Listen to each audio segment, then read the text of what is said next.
여러분 안녕하십니까? 광주 MBC 뉴스데스크입니다. 5.18 진상조사위가 4년 동안의 활동 기록을 광주 시민들에게 보고하는 조사 결과 설명회 자리를 열었습니다.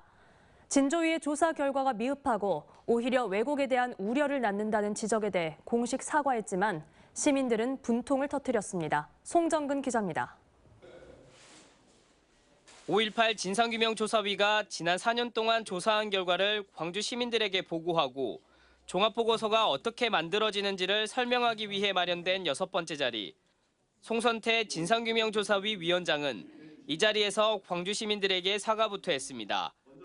기대에 부응하지 못했고 실망을 시켜드린 점에 대해서 위원회를 책임지고 있는 위원장으로서 우선 사과의 말씀부터 드리겠습니다.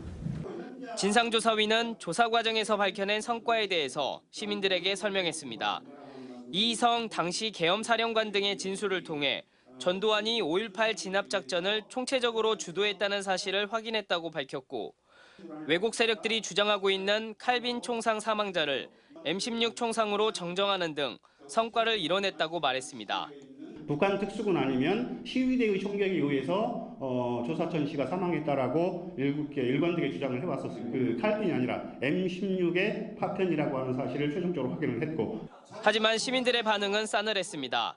진상조사의 핵심인 안매장과 발포 책임자 등을 밝혀내지 못했고 진상조사 과제에 무기고 피습과 경찰서 습격 등 계엄군의 입장을 반영한 용어를 사용했다는 것에 분통을 터뜨렸습니다.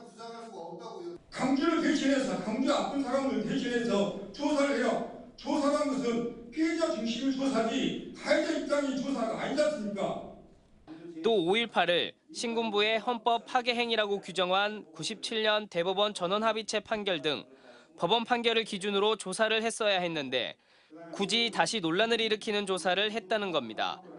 그러면서 권일병 사망 경위 등 개별 보고서에 포함된 왜곡 내용들이 종합보고서 작성 과정에서 고쳐지지 않는다면 발행이나 공개금지 가처분도 검토하고 있다고 밝혔습니다. 권일병 사망 경위나 이런 부분들이 그렇게 남는다면 그 부분은 마지막에는 저희도 발행이나 공개금지 가처분을 그 부분에 한정해서라도 할까 생각하고 있습니다. 진상조사위는 이런 질타에 대해 교도소에 있는 지만원 씨가 수감 생활을 마치고 나면 반드시 조사위원회 결과에 대해 반박하겠다는 내용의 옥중서신을 보냈다며 진조위 조사 결과는 왜곡 세력들의 주장을 반박할 수 있는 근거로 사용할 수 있다고 말하기도 했습니다. 진조위는 현재 종합보고서 초안 문항 검토 등을 진행하고 있으며 다음 달 15일까지는 종합보고서를 전원위가 의결할 예정이라고 향후 계획을 설명했습니다. MBC 뉴스 송정근입니다. 언제 어디서나 내 손 안의 뉴스. 광주 MBC 뉴스 유튜브 구독으로 함께하세요.